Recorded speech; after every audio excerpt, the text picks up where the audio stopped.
J'ai dormi 3 heures. Je m'en suis pas rendu compte tellement j'étais fatiguée, épuisée et sans doute le côté, je pense de la fatigue, peut-être post-Covid, peut-être tout ça, enfin tout se mélange, mais j'ai une grosse fatigue réellement. Et donc, la décision, c'est de se dire, il est 2 heures du matin, je suis toute seule, enfin là, sous la tente des docks, il faut que je reparte, mais j'ai encore 20 kilomètres à faire. J'ai plus de GPS, donc je n'ai plus de montre. Je vais partir pour 20 bornes, donc je demande qu'ils me remettent le sac sur le dos. Je n'ai qu'une seule pensée, c'est que je sais que ma fille qui regarde et qui suit la course, elle regardait le point sur le site et je me dis, mais elle doit se dire, elle est coincée au CP6 et c'est terminé, la course est terminée, quoi. Et moi, je peux pas leur montrer que la course est terminée et je leur avais promis une chose, c'est de ne pas abandonner.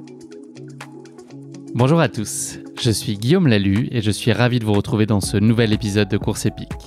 Pour commencer, un rapide mais très sincère merci à tous pour votre précieuse fidélité et vos retours enthousiastes sur les derniers épisodes du podcast.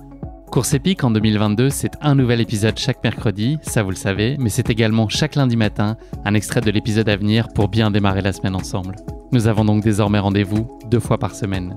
Si vous avez envie de soutenir Course Épique, les 3 meilleures choses que vous pouvez faire et qui ne vous prendront que quelques secondes. Vous abonner sur les différentes plateformes de streaming, noter et rédiger un avis sur Apple Podcast ou sur Spotify, et enfin, en parler largement autour de vous sur les réseaux sociaux ou dans la vraie vie.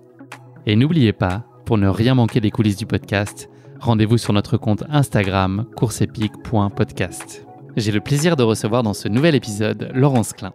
Laurence possède un palmarès en course à pied dont la lecture pourrait presque remplir à elle seule un épisode entier de Course Épique. Référence incontestée sur le format 100 km au niveau national et international, Laurence s'est également illustrée sur la distance marathon, en trail et sur le marathon des sables qu'elle a remporté à 3 reprises et tant d'autres courses sur lesquelles elle a brillé. Âgée aujourd'hui de 53 ans, Laurence est un modèle de longévité à haut niveau. Au-delà de sa quête de défis sportifs ambitieux, elle place au cœur de son approche la dimension humaine, la relation à l'autre et le respect de l'environnement dans lequel elle évolue. Laurence a une sensibilité qui m'a particulièrement touché, doublée d'une force de caractère et d'une assise qui ne peuvent que susciter le respect et l'admiration de ceux qui l'écoutent. Elle va nous faire vivre aujourd'hui son Marathon des Sables 2022, une expérience forcément épique qui a notamment été contrariée par le Covid, venu mettre son grain de sable dans sa phase de préparation. Laurence évoquera également dans cet épisode les raisons qui la poussent à venir se ressourcer et se retrouver année après année sur cette course si atypique au cœur du Sahara marocain. Mais je ne vous en dis pas plus. Laurence va vous raconter tout ça bien mieux que moi. Bienvenue dans notre nouvel épisode de Course Épique, Désert de famille. Bonjour Laurence et bienvenue dans ce nouvel épisode de Course Épique. Comment vas-tu ? Bonjour, ça va très bien. Merci Guillaume. Où est-ce que tu es Laurence aujourd'hui ? Alors, où je suis en fait dans le sud. Alors, j'habite en Champagne-Ardenne, mais je suis partie pour quelques jours dans le sud, du côté de l'Estérel. Parfait, profite bien. C'est le début, c'est ça, c'est des petites vacances, une petite coupure ou télétravail ? Alors, on va dire un télétravail et puis je suis partie voir également des clients dans le sud. Donc, voilà. Tu allies le meilleur des deux, boulot et plaisir. Laurence, j'ai eu le plaisir de faire ta rencontre dans un havre de paix et le temple de la détente qui était la tente 99 du dernier Marathon des Sables que tu partageais notamment avec l'équipe Koh-Lanta, Steven Le Yarrick, Perrine Fage ou encore Laura alias Footrack. On a fait pire comme compagnon de chambrée, je pense qu'on peut le dire. C'était très sympathique. J'avoue que c'était un Marathon des Sables qui était un petit peu particulier puisque habituellement, je suis plus sous une tente avec des concurrents plus attrait au Marathon des Sables ou en tout cas expérimentés. Là, un peu moins, mais c'était sympa également parce que c'était un autre univers et ça m'a placée dans une autre façon de voir le Marathon des Sables également, avec des personnes juste extraordinaires. On est restés tous très amis. Laurence, avant qu'on s'intéresse plus particulièrement à ton parcours sportif, est-ce que tu pourrais te présenter en quelques mots à nos auditeurs ? Donc, j'ai 53 ans maintenant. Le temps passe trop vite. Je suis dirigeante d'une société 100% sport business. C'est pour ça que je suis là aussi pour aller voir les clients puisqu'on est une force de vente supplétive dans l'univers du sport. Donc, je travaille avec les différentes marques de sport et donc avec des commerciaux qui sont sur le terrain. J'ai 2 enfants, Lilian, 26 ans, Ambre, 21 ans. Des grands-enfants. Des grands-enfants, exactement, adorables, les amours de ma vie. Et je suis mariée avec un golfeur qui n'a rien à voir avec l'univers. Si peut-être dans les bunkers, on avait le sable qui était en commun. Il met des guêtres ou pas quand il va dans le bunker? Non, mais je l'ai emmené au milieu du désert. Il était vraiment très content et j'ai fait découvrir le désert à toute ma famille en partant quelques jours à la rencontre. On est parti en bivouac et à la rencontre des Touaregs et c'était super. Tu as réussi à leur faire mettre des baskets pour aller cavaler sur les dunes? Ouais, ça n'a pas été trop long Pour les convaincre. Et à les convaincre, ouais.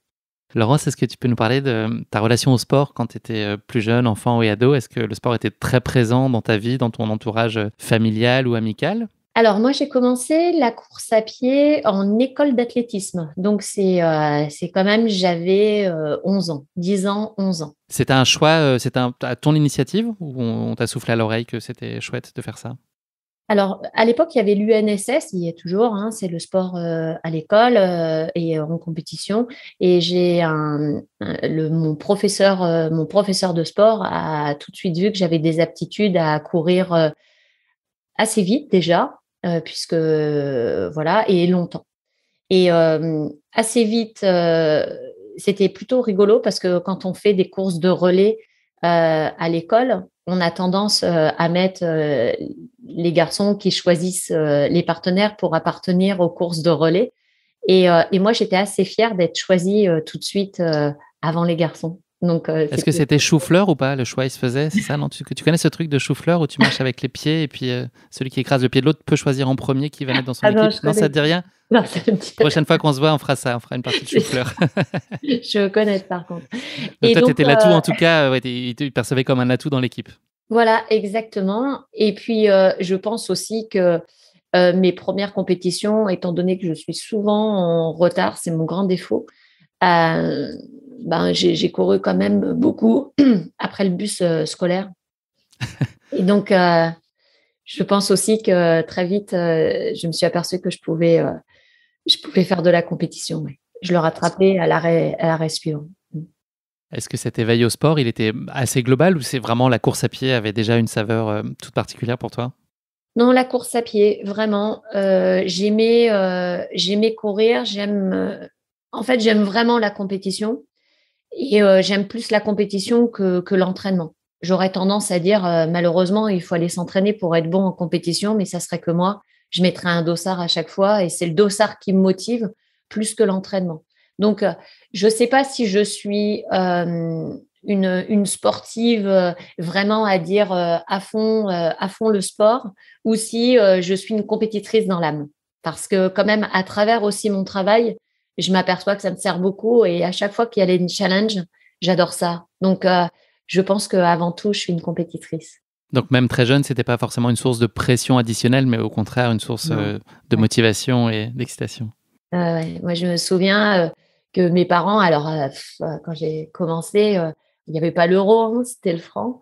Et, et mes parents me donnaient des petites pièces que je mettais dans mon cochon quand j'ai gagné une compétition. C'était ça ta motivation? Ouais, je crois qu'ils m'ont très vite appris que je peux peut-être gagner des petites choses en courant. La petite souris avec les pièces de 2 francs sous l'oreiller, ça suffisait pas. Il fallait gagner des compètes, Laurence, pour pouvoir t'acheter tes bonbons. Exactement. Quand j'avais 2 francs, j'étais trop contente, quoi. Tu nous as dit que ton entraîneur, en tout cas ton encadrement dans tes jeunes années, avait très vite détecté un potentiel. À quel moment, toi, tu t'es toi-même dit que tu avais probablement des capacités particulières dans la course à pied? Tu l'as su toi aussi très tôt ou c'est plutôt le regard que les autres ont posé sur toi qui t'a aidé à en prendre conscience? Alors, assez vite, puisque les premières compétitions que j'ai fait en UNSS, j'ai demandé quelle était la qualification pour aller au championnat de France. L'entraîneur à l'époque m'a dit attends, championnat de France, tu sais, c'est les très très très très bons. Ben ok. Et comment il faut faire pour aller au championnat de France? Et donc et la première année, j'ai été qualifiée au championnat de France, donc très vite il m'a inscrit dans un club. Cet entraîneur UNSS m'a inscrit, qui est Pierre Brateau, si je dois le nommer. et m'a inscrit dans un club FFA. Et j'ai pris ma première licence en FFA aussitôt. Très vite, voilà, on arrive à faire les championnats de cross, puisque j'étais plus dans le demi-fond. Donc, 800 mètres, j'ai fait du 1000 mètres déjà dans un premier temps. Donc, 3,15 quand même, je faisais au 1000 en étant une jeune fille de 11-12 ans. Donc, c'était plutôt assez vite.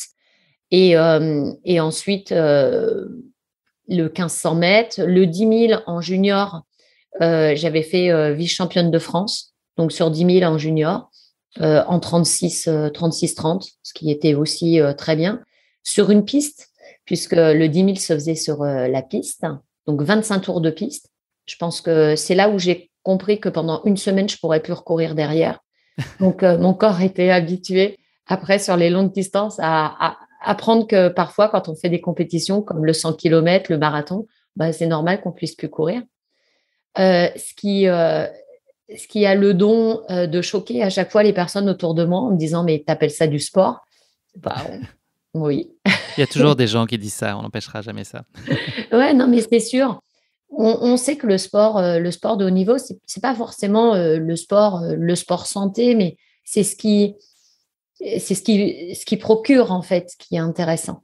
C'est voilà. Donc effectivement, on apprend à avoir ces douleurs. On sait que musculairement, ça va faire mal, mais c'est musculairement, quoi. Alors on a l'impression qu'on se détruit complet, mais non, c'est pas plus méchant que les personnes qui vont faire un déménagement et que le lendemain vont se dire j'ai mal au dos. C'est la même chose. On l'a compris, tu as grimpé petit à petit sur les distances et puis les résultats qui ont été assez vite significatifs. Est-ce que tu avais, de ce que tu me disais là sur les championnats de France, est-ce que tu avais une grande confiance en toi ou c'était presque une part un peu de naïveté et d'innocence sur qu'est-ce qui m'empêche de franchir le palier d'après et puis d'avoir beaucoup d'ambition? Est-ce que c'était finalement pas calculé ou est-ce que c'était déjà la preuve d'une grande confiance en toi et puis l'envie de réussir, de performer et d'être au plus haut niveau possible? Je le dois à mon père, tout ça. Mon père, malheureusement, que j'ai perdu à l'âge de 20 ans, m'a toujours aidée quand j'étais plus jeune à m'emmener dans des parcs publics. C'est aussi comme ça que ça a commencé. Et il me disait, tu vois le monsieur là-bas, bah, va courir avec. Oui. Bon, bah, moi, j'étais toute petite. Alors, je courais et j'allais voir la personne qui avait 20 ans ou 30 ans de plus que moi. Et je dis, monsieur, je peux courir avec vous? C'était très drôle. Et il disait, oui, mais cours pas plus vite que moi, s'il te plaît. Et ça choquait. Et c'est comme ça que j'ai aussi commencé. Et donc, et mon père était sur la piste et il me voyait courir, mais il se disait, bon, bah voilà, elle va courir avec cette personne. Et je me souviens de Jean-Paul, avec qui j'ai eu pris l'habitude de courir avec le dimanche au parc Léo Lagrange et qui maintenant, bah forcément, a 70 ans et se dit que à chaque fois, il retrace mon parcours et il me dit, mais tu te souviens que tu étais venue la première fois quand tu étais haute comme 3 pommes à me dire si je pouvais courir avec moi. Il me dit, là, quand je vois ton parcours, on en parle souvent. C'est une belle histoire. C'est une belle histoire pour lui comme pour moi. Ouais, c'est une belle histoire. Un beau lien. On verra que la dimension humaine est assez centrale, je pense, dans ton approche du sport. Oui, cette idée de partage. Il y a toujours un lien avec un partage, avec une façon de voir les choses. Mon père quand on regardait le sport à la télé, parce que même si je pratique que la course à pied, j'aime regarder tous les sports et j'adore tous les sports. Et on regardait bien souvent les matchs de rugby ou autres. On se levait devant la Marseillaise, on écoutait cette Marseillaise et on chantait cette Marseillaise tous les deux. Et c'était un lien assez important. C'était un partage assez fédérateur, quoi, en fait, avec cette équipe de France. Et pour moi, l'équipe de France, ça a toujours été quelque chose de juste somptueux. Et alors, le côté patriote, mais surtout courir pour son pays, je trouvais ça génial, quoi. Et pour moi, à un moment, je me suis dit, mais je rêverais d'avoir cette Marseillaise, quoi. Je rêverais de ça. Je rêverais Et ça te semblait réaliste? Enfin, est-ce que tu l'envisageais comme un rêve inaccessible ou tu te disais Ah que ouais, c'était envisageable et que tu, en tout cas, mettrais tout en œuvre pour un jour porter les couleurs de la France? exactement. Ouais, ouais. Dans ma tête, toute petite, je me dis, mais un jour, et pourquoi pas? Et j'ai pas peur de me mettre des objectifs qui pourraient être parfois inatteignables, mais ça, on ne le sait pas que c'est inatteignable tant qu'on n'a pas tenté de les atteindre, tant qu'on ne met pas tout en œuvre pour les atteindre quand on veut vraiment. Je pense que tout est possible. Euh, voilà, mais bien sûr, j'ai jamais dit que je voulais aller marcher sur la Lune, hein, encore. C'est encore jouable. Encore, je Pour Mars, ça va être plus compliqué, probablement. mais ça ne fait pas de partie pour l'instant de mes objectifs. Voilà. Il y a déjà pas mal de trucs à faire sur la planète encore, je pense, Exactement. de jolies choses. Est-ce que cette idée d'aller sur des formats de plus en plus longs, est-ce que tu pressentais plus jeune que tu allais avoir aussi cet intérêt à aller te tester sur des distances longues et ultra longues et puis au-delà de l'effort physique qu'impose ce type de format, est-ce qu'il y avait aussi, enfin, il y a cette idée en toi aussi de te dire que tu peux aller chercher une espèce de quête spirituelle, une envie d'introspection, de mettre à l'épreuve ton mental? Est-ce que c'est aussi ça que petit à petit t'as poussé sur des formats longs? Alors oui, quand j'étais cadette junior, j'avais mon entraîneur qui était Patrick Franco, le mari à l'époque de Françoise Bonnet. Françoise Bonnet, c'est une athlète qui a fait 2h29 au marathon et qui a fait les JO de Séoul. Et à l'époque, je m'entraînais avec ce groupe, dans ce groupe d'entraînement. Et bon, c'était mon idole, Françoise. Elle était géniale. Et du coup, Patrick me mettait sur les séances avec elle. Quand elle faisait, par exemple, un 2000, moi, je la tirais sur 1000 mètres, donc en junior déjà.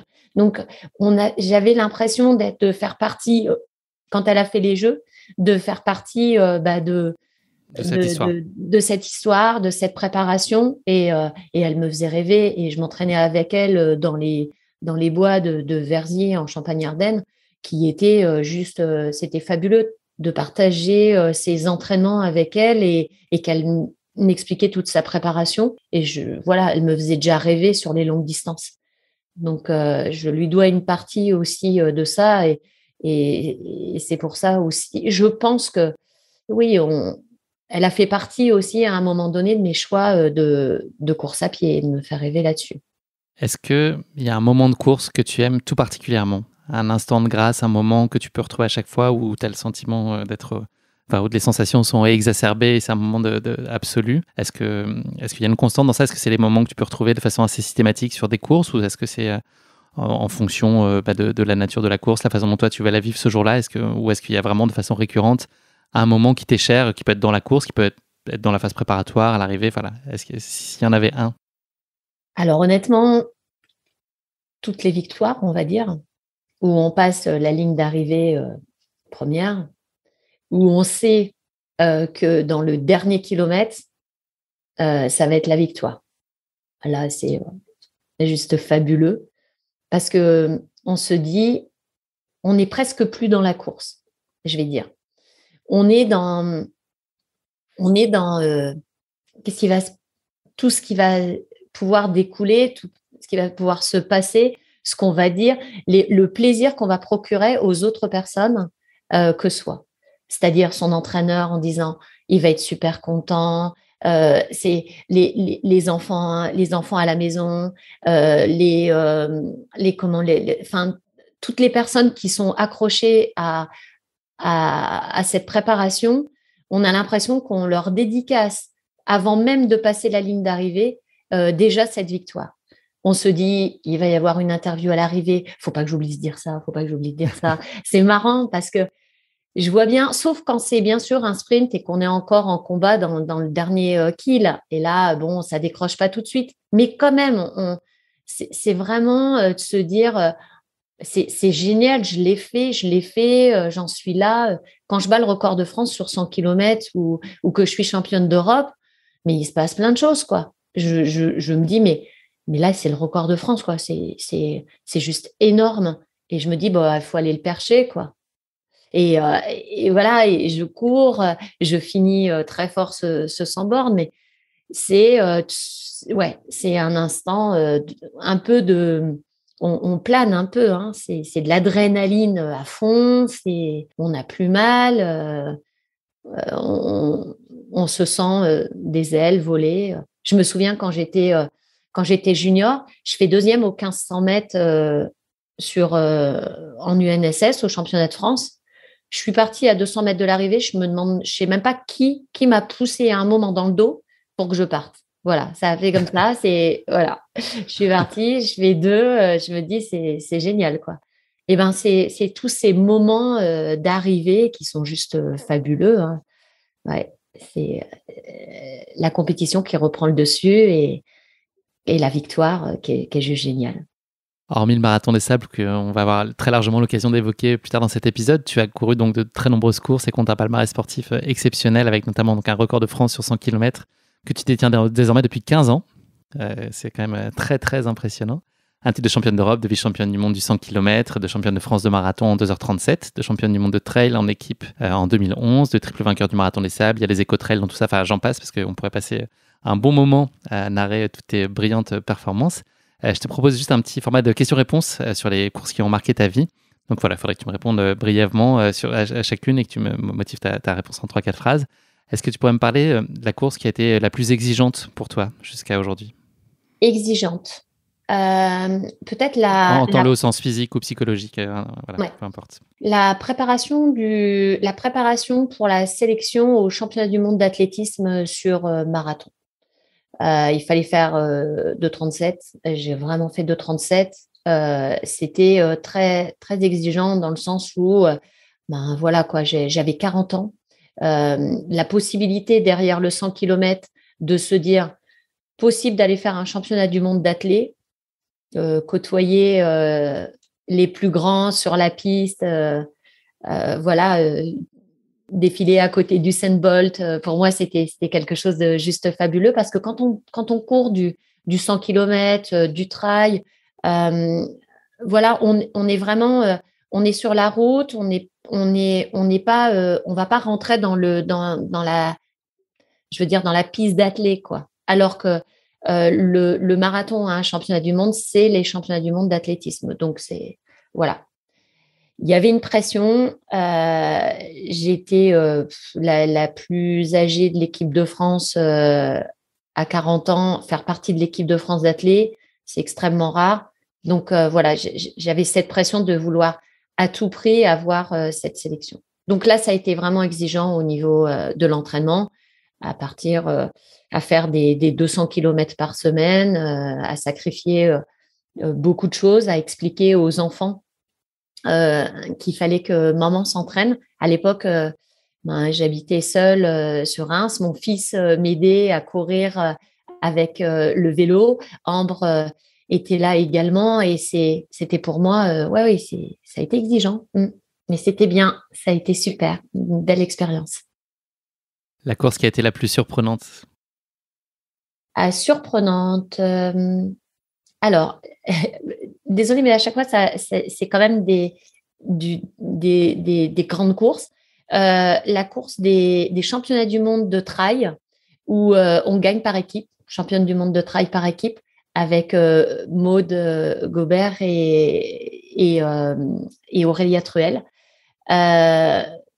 Au Connemara, je fais 6e au classement individuel.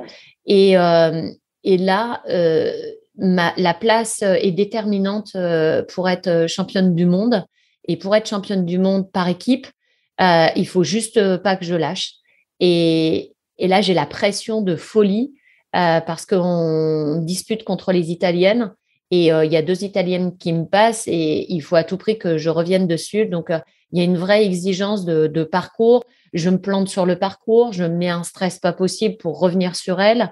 Le parcours me convient pas du tout parce que c'est un parcours marécageux et j'ai pas d'appui. Les appuis sont fuyants. Bon, je pense que j'arrive en pleurs à l'arrivée en me disant c'était terrible comme course, mais en même temps, on a la petite étoile sur le survêtement qui est envoyé ensuite de la Fédé en se disant qu'on est championne du monde de trail. Donc, exigeant, surprenante et en même temps gratifiante. exceptionnelle, quoi, gratifiante. Exactement. La course sur laquelle tu as connu la plus grosse défaillance ou la plus inattendue défaillance? Ah, Est-ce le que c'est celle marathon. dont on va parler aujourd'hui? Ouais. Le marathon des sables. Le marathon des sables en 2013. En 2013, j'avais gagné 2007, 2011, 2012. 2013, c'était reparti pour. Je voulais faire la passe de 4. Et, et, et en 2013, en fait, je pars sur la longue étape et je rate, je pense, de prendre une bouteille.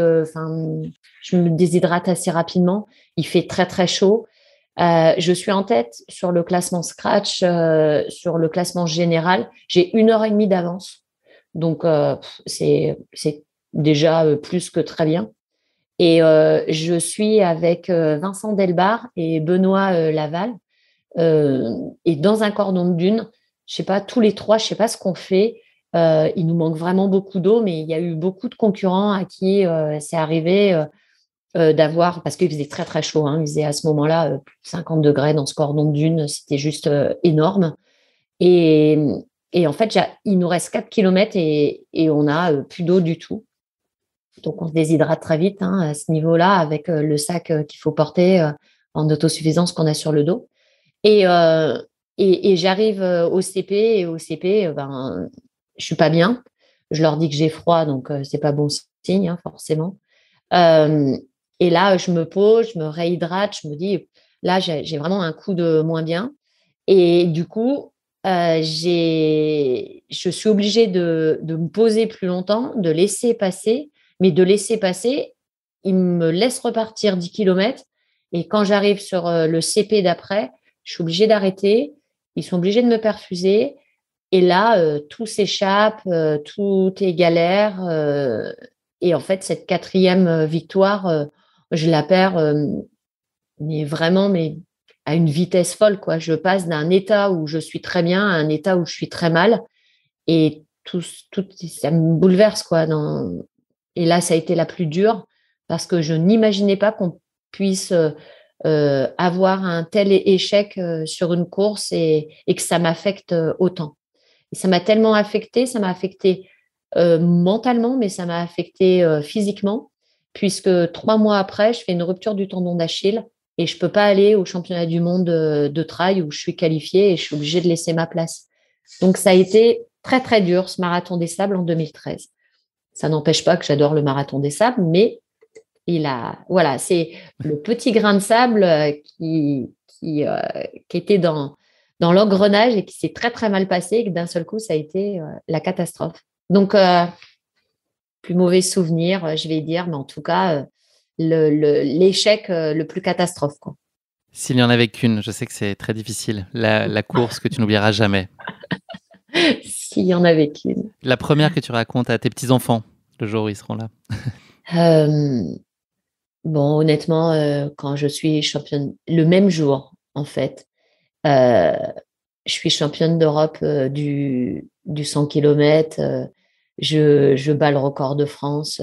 Je fais vice parce que les championnats du monde étaient en Europe, donc on doublait. On faisait championne d'Europe et vice-championne du monde. Donc j'ai quand même, et par équipe, on fait aussi championne d'Europe et vice-championne du monde. Donc en une seule course, Jackpot. c'est jackpot, quoi. C'est la course la plus magnifique et qui a été la plus étrange également parce que tout se cumulait, quoi. Un bonheur d'un seul coup de se dire oh, mais j'ai fait tout ça et pendant de réaliser, ça a été long de réaliser Tu t'es sentie dépassée par tout ça? Ouais, Ça a pris une ampleur que tu mesurais pas. Tu as vécu J'avais ça comment, dans un état second presque? j'avais fait une super préparation, mais avoir tout ça d'un coup, c'était juste fabuleux et c'était énorme, quoi. J'ai adoré ce moment-là, ouais. J'ai adoré. Mm. Dans les courses un peu plus récentes, il y en a une un petit peu particulière, c'est en 2019, puisque tu annonces la fin de ta carrière sur 100 km route et que tu conclus avec une victoire sur les mythiques 100 km de Millau. Qu'est-ce qui a guidé ce choix de mettre fin à cette carrière sur 100 km? Puis quel sens, toi, tu donnes à cette ultime victoire de 100 bornards? Alors, les 100 km de Millau, c'est les 100 km les plus connus en France, les plus anciens. Voilà, Et Millau, j'avais toujours dit que je le ferais un jour. Parce que j'avais dit, je ne peux pas faire les 100 km, dire que j'ai fait les 100 km. C'est un peu comme le marathon de Paris ou le marathon de New York. On est marathonien, on veut faire le marathon de New York et on se dit, voilà. Bien souvent, les marathoniens, quand on leur demande, on dit, ah ben, je suis marathonienne. Ah bon, tu as fait New York? Ben là, c'est les 100 bornes, c'est, ah bon, tu as fait Millau. Donc moi, je répondais toujours, ah ben non, j'ai pas fait Millau. Ah bon? Et j'avais l'impression qu'on me dit, Donc là, les gens te jetaient des tomates, on disait bah, ouh, elle a pas ah, fait pourquoi elle n'a pas Millau. fait Millau? Ah, et là, je me suis dit, eh ben, le dernier que je ferai de ma vie, ça sera Millau. Donc, le dernier 100 km de ma carrière, ça sera Millau. Et, euh, et comme j'aime beaucoup les dates, moi, je suis assez accrochée aux dates, l'affection que je peux avoir. Les 100 km de Millau en 2019, c'était le jour de l'anniversaire de ma fille. Mon fils m'accompagnait en vélo pour mon dernier 100 km, alors qu'il a toujours été là à accompagner tous les grands 100 km, sauf ceux au niveau international où on n'a pas le droit d'avoir d'accompagnant en vélo. Mais sinon, c'est toujours mon fils qui m'a accompagné en vélo. Donc, il pouvait être là. Et je fêtais mes 1 an de mariage avec Fabrice. Donc, il se passait plein de choses, en fait, et c'était le dernier 100 km. Donc, je suis partie en me disant, bon, il faut que je fasse ce dernier 100 km, il faut que je le fasse bien. Je me préparais, certes, mais je veux surtout bien le vivre. C'est mon dernier 100 km. Donc, je suis partie 40e vraiment loin, enfin, loin, loin pour moi. Et je fais un premier marathon parce que le 100 km de Millau, on fait déjà, il y a un marathon dans le 100 km de Millau. Et quand j'arrive au marathon, 3 km de l'arrivée du marathon, je passe la première marathonienne. Donc, je gagne en fait dans Millau le marathon féminin, mais je ne m'arrête pas, je continue. Donc, voilà, la première fille. Je Donc, vais encore me faire 60 km, je suis bien là. je me dis, alors je dis à Lilian, je lui avais dit, attention, c'est hyper vallonné, quoi, les 100 km de Millau. Donc, surtout, pas de panique sur le vélo et surtout no comment. Et donc, et mon fils, c'était assez drôle. Il m'avait dit, bah, je vais peut-être prendre un vélo électrique. Je dis, non, non, non, attends, on est tous les deux dans l'effort. Tu prends le vélo, quoi. C'est le pauvre. Bien Quand je tenté. repense, mille excuses, Lilian, pour, pour ce périple. Et, euh, et en fait, on part sur la course les 60 derniers kilomètres quand même. Et là, je fais une remontée, je me fais vraiment plaisir et je fais une remontée. Je gagne certes en filles, mais je fais 10e au classement scratch chez les hommes en 8h36 à 50 ans. Donc, j'étais contente pour mes 50 ans d'avoir gagné ce 100 km de Millau qui était pour tout le monde voilà, La Mecque la du 100 mecque km. du 100 km. Donc maintenant, je dis oui, oui, j'ai fait Millau, oui, oui. En Là, les gens te 2019. respectent beaucoup plus dans les dîners en ville maintenant, Laurence. Je suis On une te vraie vous voit. Saint-Bornarde. Et donc, je me suis vraiment fait plaisir parce que ça a été ouais, un petit pèlerinage, en fait. C'était génial et mettre une vraie fin aux 100 km. Et je me suis vraiment fait plaisir dans cette course. Et pourquoi le choix d'arrêter ce format et pas nécessairement d'autres types de courses? Ouais, j'ai souvent dit que je voulais m'arrêter au Marathon des Sables. J'ai dit à une époque, voilà, c'est le dernier. Et lui, j'arrive pas à m'arrêter. Le 100 Personne km, t'avait cru de toute façon, je pense, Laurence. le 100 km, je voulais mettre un point parce que là, il y a un record. Il y a, ça nécessite aussi quand même de la préparation. Et surtout, là, je suis passée à la Fédération française d'athlétisme, référente du 100 km, pour maintenant sélectionner les athlètes en équipe de France. Et j'irai avec Olivier Guy, qui est à la Fédé, ce 100 km. Donc, j'ai un vrai rôle encore dans le 100 km. je n'ai plus à courir 200 km. Je suis là pour aider maintenant les jeunes athlètes, plus jeunes que moi en tout cas. Comme Les jeunes Florian Hott, à athlètes, qui on fait coucou, qu'on a reçu il n'y a pas très longtemps dans le exactement. podcast, qui Floriane a en brillé. l'occurrence et Camille qui sont dans la ligne pour battre ce record de France. Et, et voilà, je sais qu'elles ont les aptitudes à le battre, mais être à leur côté et battre mon record, pour moi, on a deux choix dans la vie, c'est-à-dire que je peux voir ce record battu et être dans mon canapé et me lever un matin et me dire, tiens, mon record de France a été battu. Et là, j'ai la chance de pouvoir dire, mon record de France, s'il est battu et si je suis à côté, j'aurais participé encore. Et c'est juste énorme de pouvoir vivre ça. Donc voilà, j'attends les prochains championnats du monde, les accompagner, ces jeunes filles et ces jeunes hommes, et qu'on ait des belles médailles, si je peux encore rapporter à la France quelques victoires et avoir aidé ces jeunes.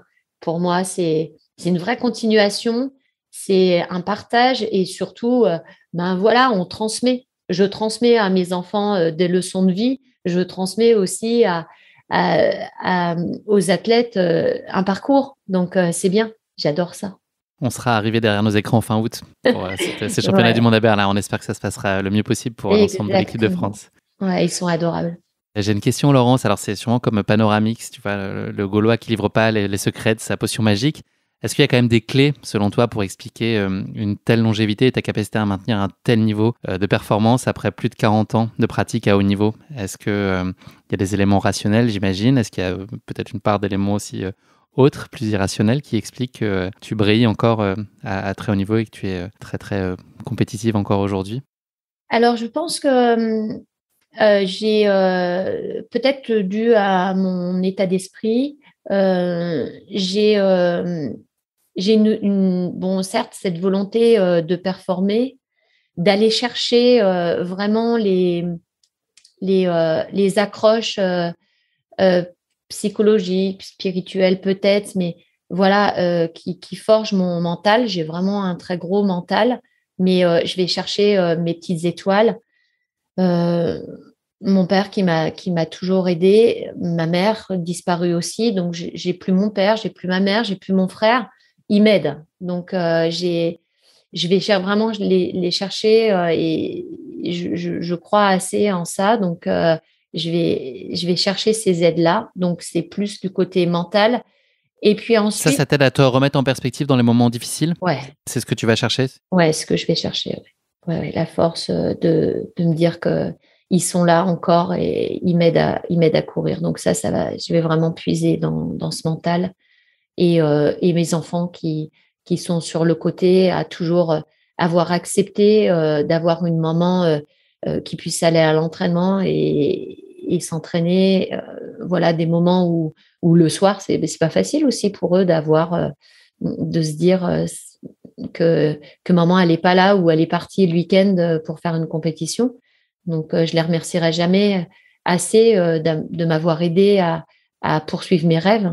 Ça, c'est juste exceptionnel d'avoir des enfants comme ça et aussi un mari maintenant qui me permet aussi de m'accomplir aussi.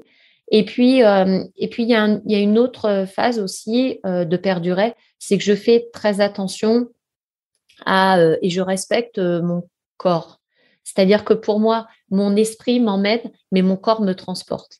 Et là, il faut que je fasse très attention. C'est que si je suis blessée ou si j'ai un souci physique, alors je prends du repos.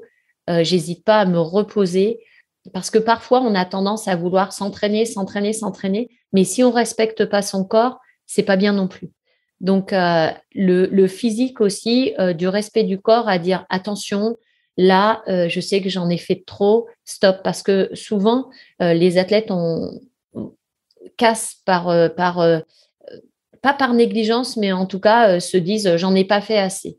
Donc là, moi, je pense que je perdure parce que j'ai eu des moments de coupure, de pause, de me dire, euh, voilà. Donc, le respect du corps, c'est aussi important.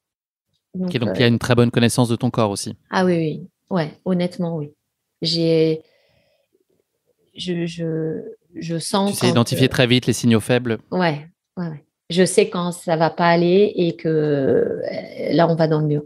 Et sur le dernier marathon des sables, je savais que j'allais dans le mur. Merci beaucoup, Laurence. On va maintenant passer à la basket chinoise. C'est un format de portrait chinois de l'épisode. J'ai une première question pour toi. Si tu étais un personnage fictif, qui serais-tu et pourquoi? Alors, je serais Neytiri. Alors, en fait, c'est alors, peut-être, je sais pas, peut-être que tu connais pas. Non, ça ne m'évoque rien. Une divinité, un cap? Personnage du film Avatar. En fait, Ok.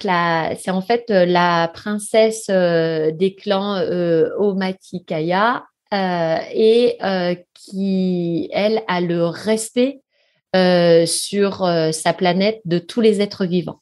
Voilà.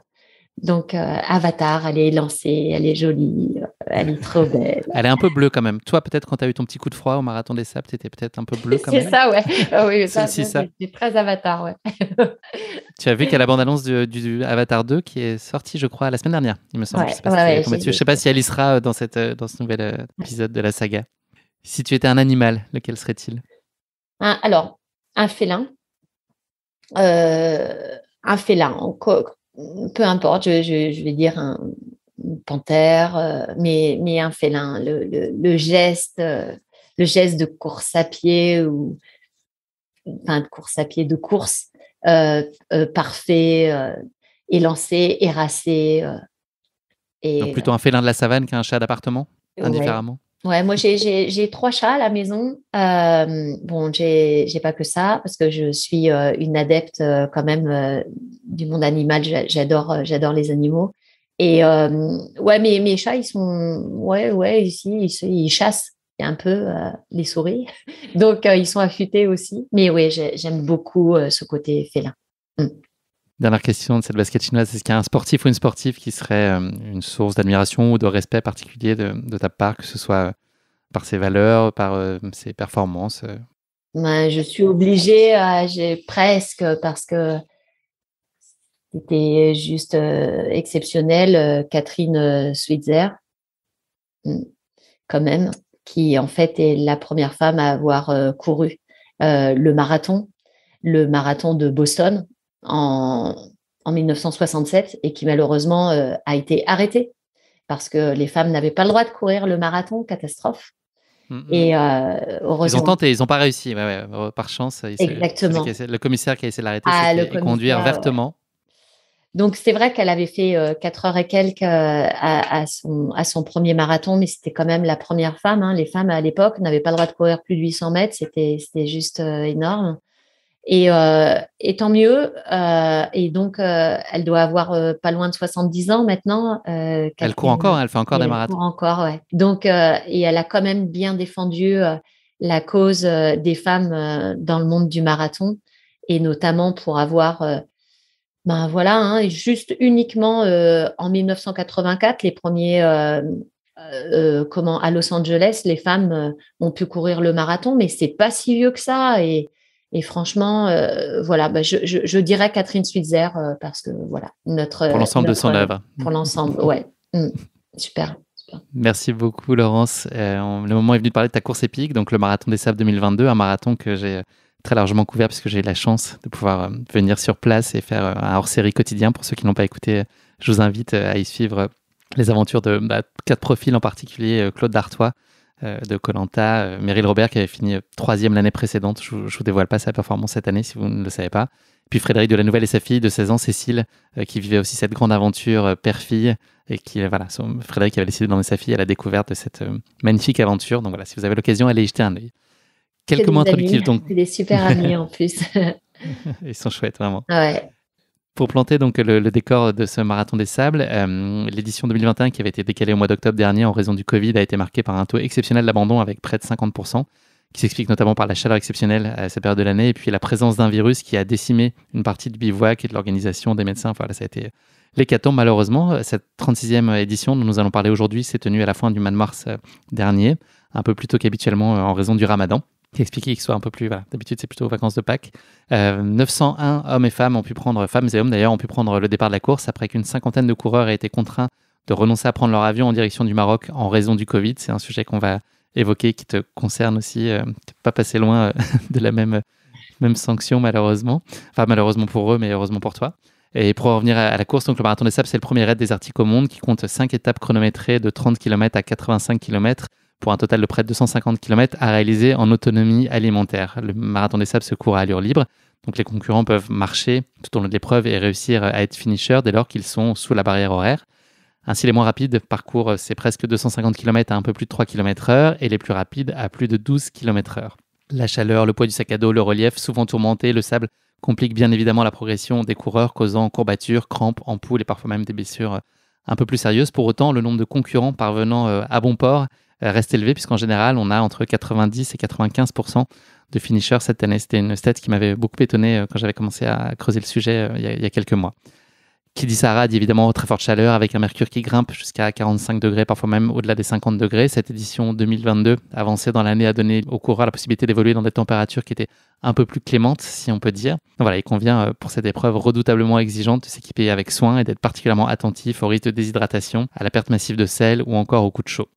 Chaque année, le parcours du Marathon des Sables reste secret jusqu'à la veille du départ. Les concurrents ont cependant la garantie d'y trouver à chaque fois du terrain plat, du sable évidemment, des dunes, des dunettes, des ascensions, des descentes de djebel, des passages techniques dans des escarpements rocheux, des gorges, des oueds asséchés et tant d'autres surprises qui composent ce cocktail unique qu'est le Marathon des Sables. Et comme tu ne manqueras pas de nous le dire, j'imagine Laurence, le Marathon des Sables, c'est certes une épreuve sportive que l'on pourrait qualifier d'extrêmement exigeante, mais c'est aussi et avant tout un voyage intérieur puissant, une véritable introspection qui fait que pour chaque coureur, il y a définitivement un avant et un après Marathon des Sables. Avant qu'on rentre un peu plus en détail dans ton expérience de ce Marathon des Sables, puisque c'est ça qui nous intéresse aujourd'hui, on va se frotter à notre rubrique La question qui pique de course épique. C'est une question très gentiment piège que je pose à chacun de mes invités. C'est très bienveillant, Laurence, tu commences à me connaître, donc pas d'inquiétude. Ça va être un vrai faux pour toi. Le voici. Lors du Marathon des Sables, il n'est pas rare de constater que certains participants déchantent lors de leur passage sur les dunes. A contrario, il semblerait qu'il y ait dans certains déserts des dunes de sable qui chantent, également appelées dunes mugissantes. Est-ce que c'est vrai ou faux selon toi, ces dunes qui chantent? Ouais, elles chantent les dunes. Eh oui, bravo. Tu le savais. Bravo. C'est effectivement ce chant, il est émis par certaines dunes dans le désert lorsque le grain de sable qui les compose entre en résonance. Donc Marco Polo a été l'un des tout premiers à documenter dans ses écrits ce phénomène qui était inquiétant pour certains et puis merveilleux pour d'autres. Donc on compte aujourd'hui une trentaine de dunes chantantes dans le monde qui sont principalement en Chine et en Amérique, mais aussi dans le Sahara, toutes les dunes n'étant pas sujettes à pareil phénomène. L'explication de ce phénomène, elle est étudiée avec soin, mais elle n'est pas tout à fait expliquée à ce jour, en tout cas pas pleinement. Donc le son est visiblement émis lorsqu'une avalanche se déclenche de la face la plus pentue de la dune. Et selon des chercheurs du CNRS, donc on voit que le sujet est quand même très très sérieux, la coulée de sable fonctionne comme une membrane de haut-parleur. Les grains de sable se déplaceraient de façon parfaitement synchrone, produisant chacun les mêmes vibrations sur l'air qui seraient à l'origine de ce chant. Et si ces grains de sable ne bougeaient pas en cadence, les dunes sonneraient faux ou resteraient muettes. Reste à découvrir l'origine d'une telle synchronisation et les conditions précises qui permettent aux dunes cantatrices de donner de la voix. La composition des grains et le taux d'humidité du sable sont les deux principales pistes étudiées par les scientifiques pour l'expliquer. Dernière information sur le sujet, Laurence. La puissance de ce chant serait de l'ordre de 110 décibels à la surface de la dune, soit plus de la puissance sonore d'un TGV lancé à pleine vitesse. Le savais-tu? Bah, non. Tu l'as déjà constaté, tu l'as déjà vécu, non? Mais on entend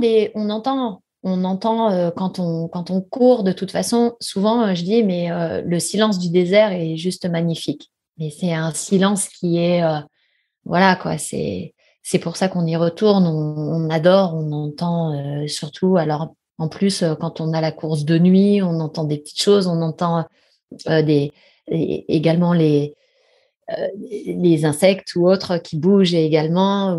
Voilà. Donc, ça fait que ce désert, il est vivant et ce que tu racontes là, c'est juste fabuleux. Je ne le savais pas avec autant de détails. Merci. Mais en tout cas, j'imagine que, je pense que ça doit bien s'entendre alors, je l'ai pas vraiment vécu, ce que tu racontes. J'ai pas vraiment vécu, mais ça doit être assez fabuleux de l'entendre, comme lorsqu'on voit des mirages quand on traverse le lac asséché et qu'on voit ces caravanes.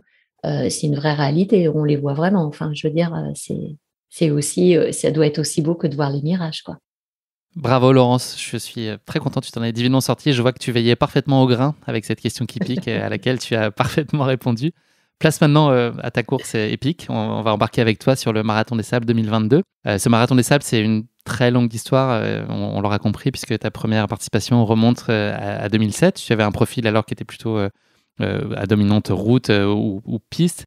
Qu'est-ce qui t'a guidé progressivement vers, t'as ouvert en tout cas au trail, et puis qu'est-ce qui t'a guidé plus particulièrement vers cette première expérience sur le Marathon des Sables? Est-ce que tu te souviens dans quel contexte tu as été amené à te dire, ok, cette course-là, c'est pour moi?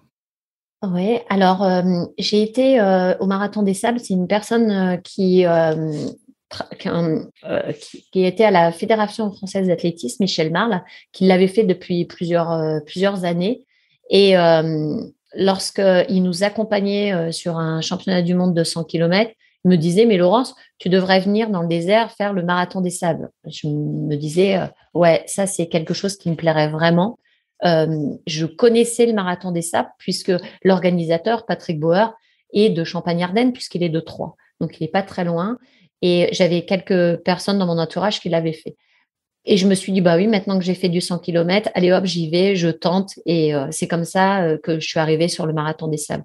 Et dès les premiers jours, j'ai adoré, je suis tombée vraiment amoureuse du désert. Mais surtout de cette course parce que, comme tu l'expliquais tout à l'heure dans le résumé, c'est une course quand même très atypique.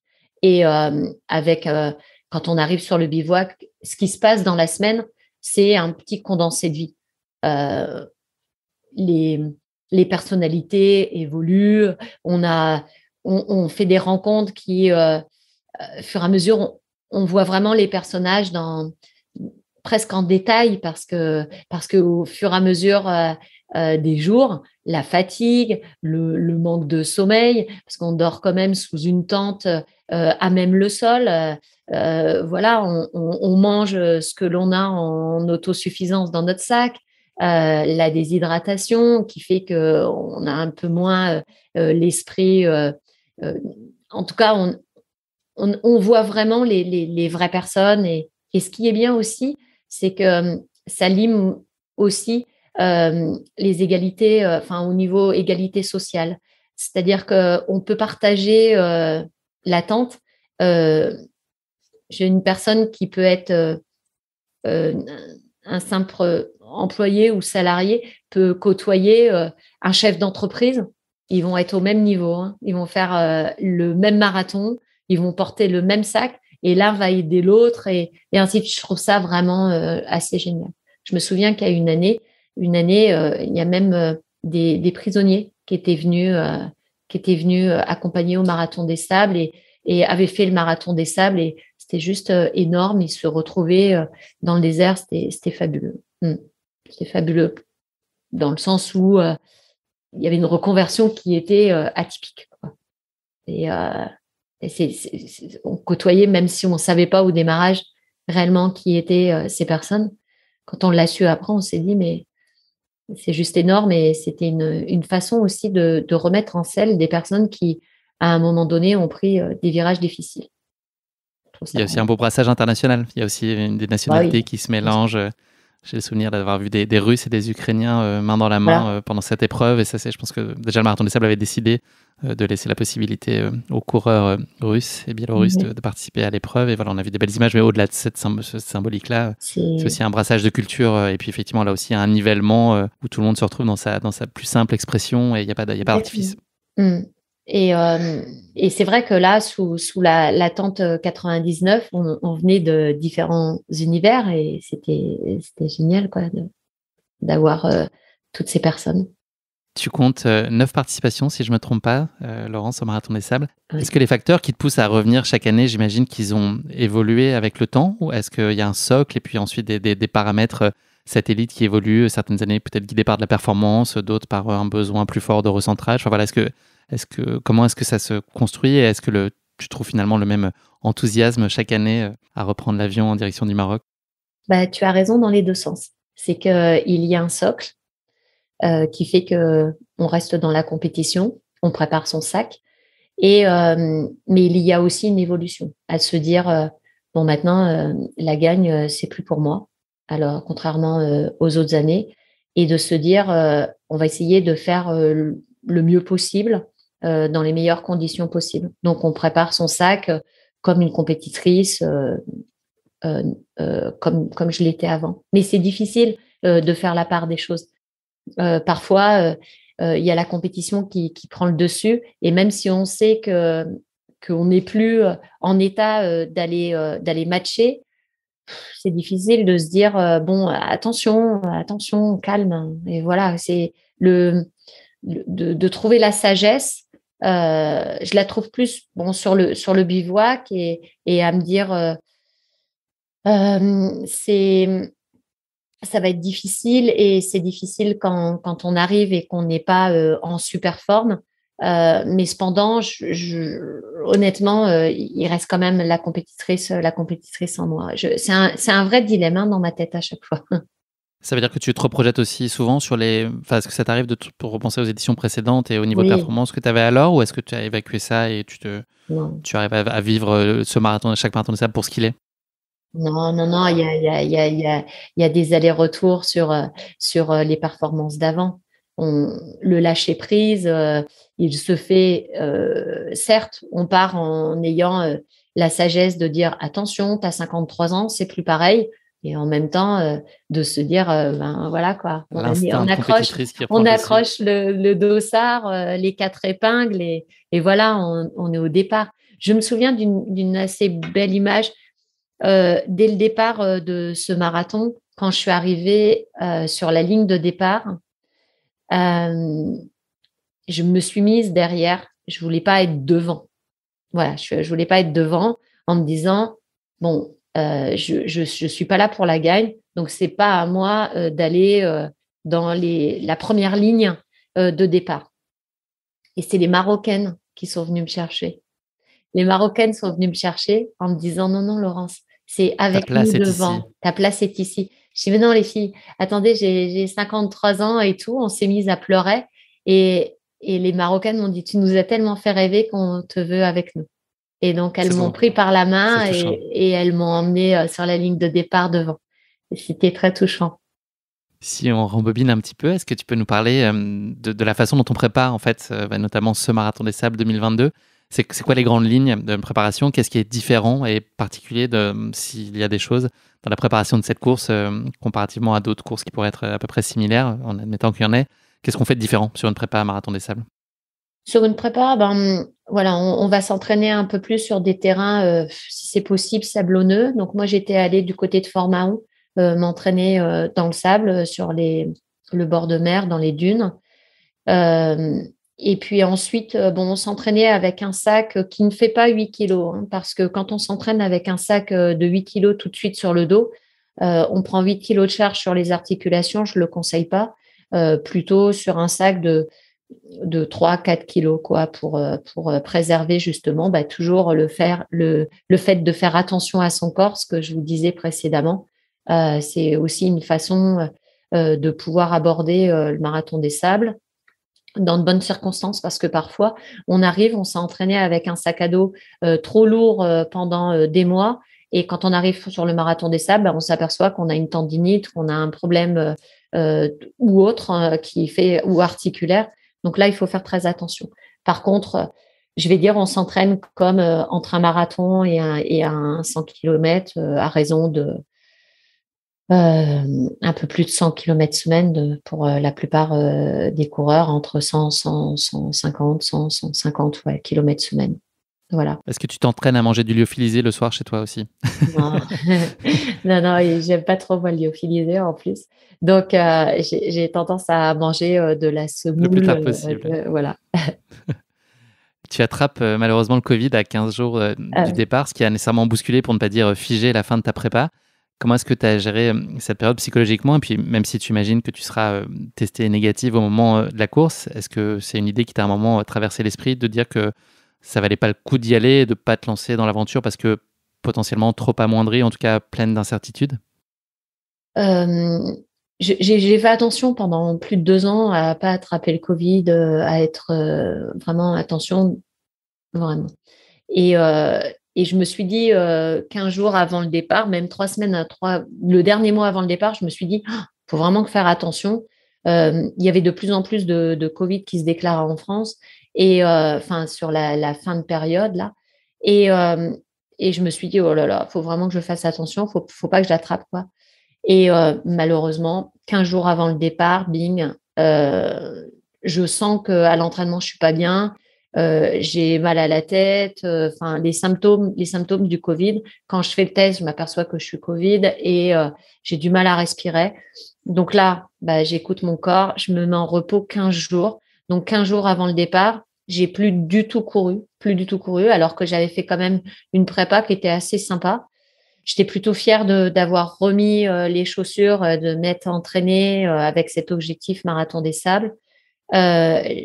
Je tournais, oui, à 150 bornes semaine, donc c'était plutôt très bien pour moi en tout cas.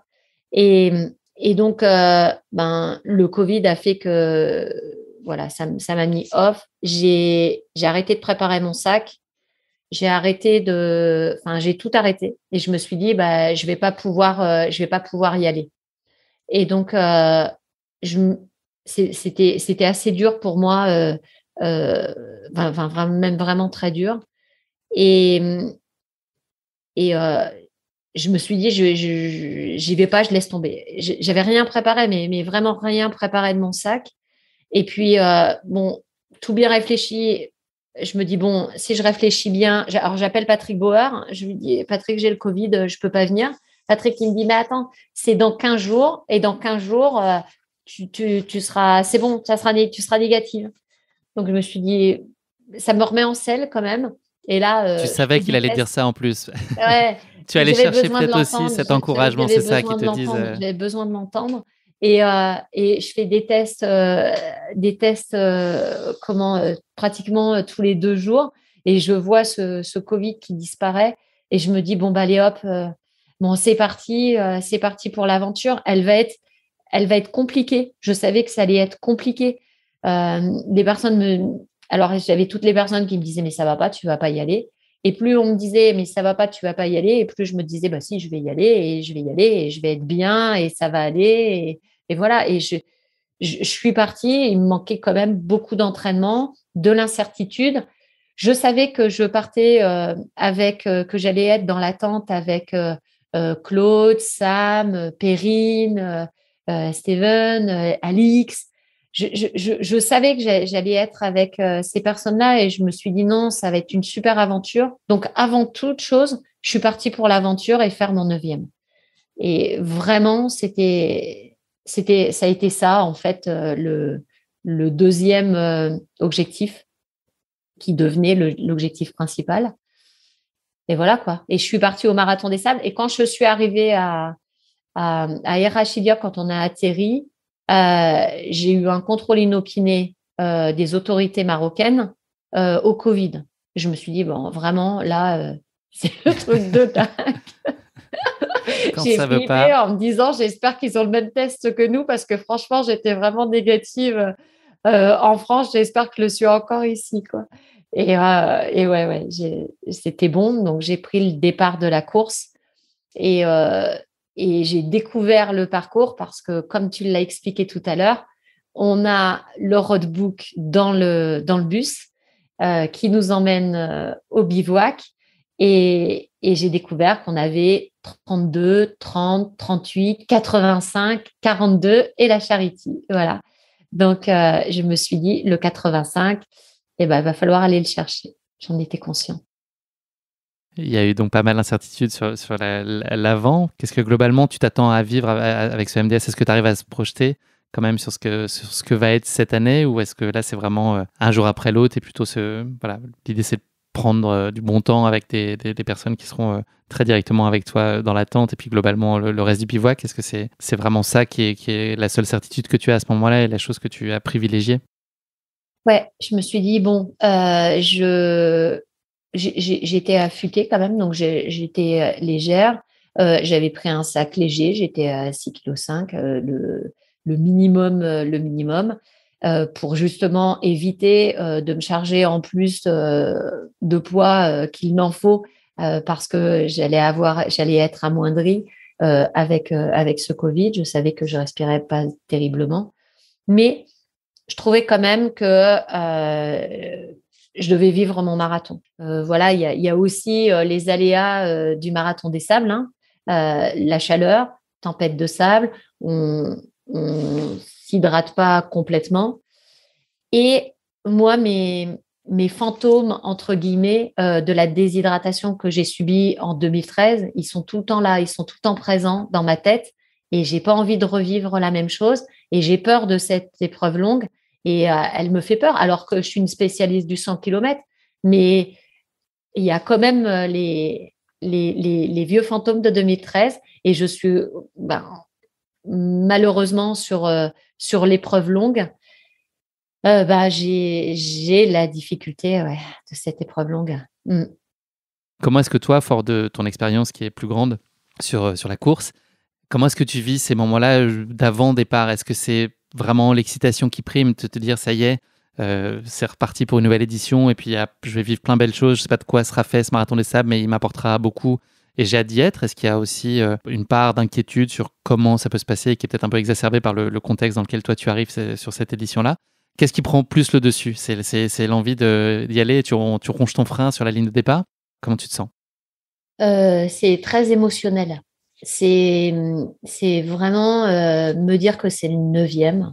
Je me dis, mais c'est fou. Je suis à mon 9e, donc là. C'est de se dire que j'arrive pas effectivement avec pleine capacité. Mais ça, je m'en fous un peu en fait. Je m'en fous parce que je suis là. Donc, je suis tellement heureuse d'être là que je me dis, voilà, j'aurais pu attraper le Covid une semaine avant de partir et j'étais pas là. Donc, je suis tellement heureuse d'être là que je regarde même pas mon état de forme. Je suis parmi les personnes du départ et je sais que je vais pas revenir pareil comme à chaque fois parce qu'à chaque fois que je pars au marathon des sables, on remet tellement le disque dur à zéro, ça fait du bien, quoi. On sait qu'on est là pour c'est une parenthèse de vie, le marathon des sables. C'est vraiment ça. Si on le vit pleinement et les personnes qui ont fait le marathon des sables, il y a presque, quand je préparais les personnes, parce que j'ai fait des stages de préparation au marathon des sables et les personnes venaient à mes stages, je leur disais toujours, attention, il y a un blues derrière le marathon des sables, il y a un manque, vous allez vivre ce manque, ça va être très difficile parce que vous allez beau pouvoir raconter à votre entourage tout ce que vous avez vécu au marathon des sables, ça ne sera jamais perçu comme vous, intérieurement, vous le percevez. C'est un voyage et c'est un vrai voyage intérieur qui est difficile à raconter. C'est les images, on a une photothèque voilà, dans notre esprit qui reste voilà, ça reste très personnel et ça reste tellement personnel que on sait très bien et à chaque départ, les personnes qui ont vécu le marathon des sables ou qui vont le vivre me comprendront. Et je pense pour l'avoir vécu aussi, moi, d'une certaine façon, même si je n'ai pas proprement parlé couru le marathon des sables, mais je pense qu'il y a un état de disponibilité d'esprit des gens. En fait, je ne pense pas que dans le quotidien, au-delà des belles images que tu peux te mettre en tête, dans la relation que tu as à l'autre, d'avoir finalement des gens, parce que tu racontais d'ailleurs tout à l'heure sur un peu leur état de fragilité presque, enfin, tu vois, leur état authentique qui ment pas, et puis du temps finalement de se dire d'aller au fond des choses, de rencontrer, de creuser en profondeur, d'avoir des relations qui sont pas en surface, parce que ce temps long finalement du marathon des sables d'une dizaine de jours rend ça possible. Et je pense que la nostalgie, elle peut aussi venir évidemment du manque de la pureté de cette relation finalement qu'on a à l'autre. En tout cas, moi j'ai ressenti ça. C'est sûr qu'on a de la bienveillance pour tout le monde. Tout le monde a de la bienveillance et de la tolérance. Il y a énormément de tolérance, de se dire, voilà, même quand une personne craque, même dans l'attente, on a de la tolérance. On se dit, bon, fatigué, c'est normal, quoi. On n'aurait peut-être pas effectivement cette tolérance dans le quotidien, ça c'est clair, de la vie de tous les jours. Voilà, et puis il y a aussi le fait qu'on n'est pas accroché à nos téléphones portables, même si il y a des communicants et voilà, il y a ce côté décrochement aussi du vrai monde et des choses qui peuvent être côté un peu assaillant que l'on voit à notre quotidien qu'on a un peu moins, quoi. Donc, c'est une vraie parenthèse de vie dans un condensé de vie. Mm. Laurence, on va maintenant suivre les grandes étapes de la course, sans mauvais jeu de mots, et donc te suivre sur les 5 étapes plus la solidaire. On est donc le dimanche 27 mars 2022, il y a un mois et demi à peu près. Est-ce que tu peux nous parler de cette première étape, donc d'une trentaine de kilomètres qui fait office de mise en bouche, que moi j'ai eu également la chance de courir. Comment est-ce qu'elle s'est passée pour toi, cette ouverture de Marathon des Sables? Très bien. Quand je suis partie plutôt tranquille et en même temps, j'avais la sensation de légèreté, de liberté, de bien-être, de plaisir et de me rendre compte que bah, ça y est, j'y suis réellement, quoi. Donc, au milieu du désert. Et bah, les CP sont passés comme ça, en fait. Je me suis même pas posé la question. CP1, CP2, terminé. Hop, voilà. 5e place, hop, 5e merci, place. bonsoir. Et je me dis, bon, bah, c'est plutôt bien au final. Je me fais tout un monde voilà, voilà, j'avais tellement peur de prendre un peu ce départ en me disant que j'allais être amoindrie. Bon, je m'aperçois que je suis pas si mal, donc je suis plutôt contente. Donc voilà, je rentre, bivouac, je suis la première de la tente à arriver, je nettoie, je retire les cailloux sous le tapis, je me dis je vais Tu attendre. branches le micro-ondes, tu installes Je vais le attendre Wi-Fi. les copains, les copines, tout va bien. Ils vont me dire comment s'est passée la première étape, ça va être sympa, on va se raconter tout ça. Donc, ouais, c'est ce qui se passe. Ils arrivent tous, voilà, avec le sourire. C'est super, c'est génial. Et là, on fait un peu plus la rencontre des personnes, on partage le premier repas, voilà, non, c'est top, c'est bien, j'étais contente. Place le lendemain à la deuxième étape, donc de 39 km, qui s'annonce un peu plus vallonnée, avec notamment l'ascension du Djebel El Otfal. C'est une étape qui va être également sérieusement perturbée par une forte tempête de sable qui balayera une bonne partie du parcours, et puis le bivouac à l'arrivée aussi. C'est pas parce que la ligne est passée que le vent s'arrête. Donc il y a des tentes qui ont un peu volé à droite à gauche. Comment est-ce que tu as vécu et comment est-ce que tu as géré cette étape? Est-ce que finalement ce type d'imprévu, il contribue aussi finalement pleinement à ton plaisir de participer à ce type de course? Est-ce qu'ils en sont pleinement constitutifs finalement, ces imprévus? Ouais, moi, le désert, je le prends comme c'est ce que j'aime dans le désert. Même si on se dit, Pouah, cette tempête de sable, on en prend plein la tête et que c'est compliqué, on n'arrive pas à avancer, on se bat contre les éléments naturels. Mais c'est ce que j'aime, en fait. J'adore parce qu'il y a la chaleur, certes, il y a la tempête de sable, mais on est dans quelque chose qui est, voilà, on sait que ça va constituer les souvenirs. La preuve, c'est qu'on en parle aujourd'hui de cette tempête de sable. Et à force d'avoir fait le marathon des sables, eh ben on sait très bien, voilà, on va parler de ça. Je l'avais eu en 2007 également une belle tempête de sable. Je m'en suis toujours souvenue et je me suis dit, bah voilà, celle-là, je vais m'en souvenir encore parce que là, c'est difficile. Et j'aime bien. Et quand j'arrive sur le bivouac, bah pareil, la tente, elle est par terre. C'est très compliqué. On arrive vraiment vent de face, quoi.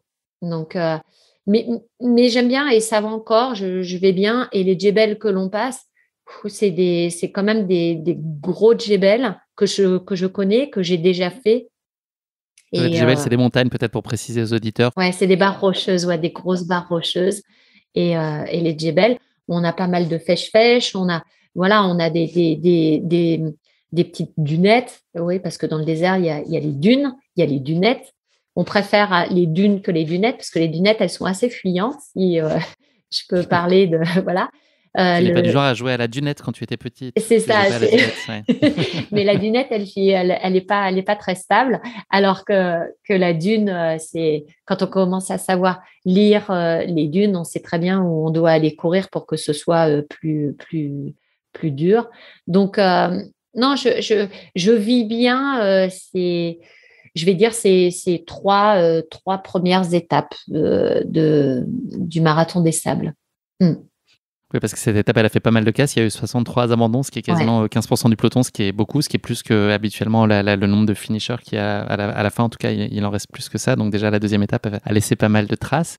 Le lendemain, donc, il y a cette troisième étape qui se conclut par une longue ligne droite de 7 km. Alors, je prends cet exemple-là, mais c'est pas nécessairement ce cas-là qui a été peut-être le plus éprouvant pour toi. Mais comment tu gères parfois ces moments qui pourraient être propices à un peu de monotonie du paysage avec des lignes droites à perte de vue et un horizon qui se rapproche pas franchement? Comment est-ce que toi, tu gères ces moments-là? Et puis, est-ce que de manière plus globale, tu as tendance à cogiter et avoir l'esprit qui divague? Est-ce que tu fermes complètement et tu es purement dans l'association physique et mécanique? Comment est-ce que tu gères ces moments où il y a peut-être un peu plus de monotonie qui peuvent s'installer?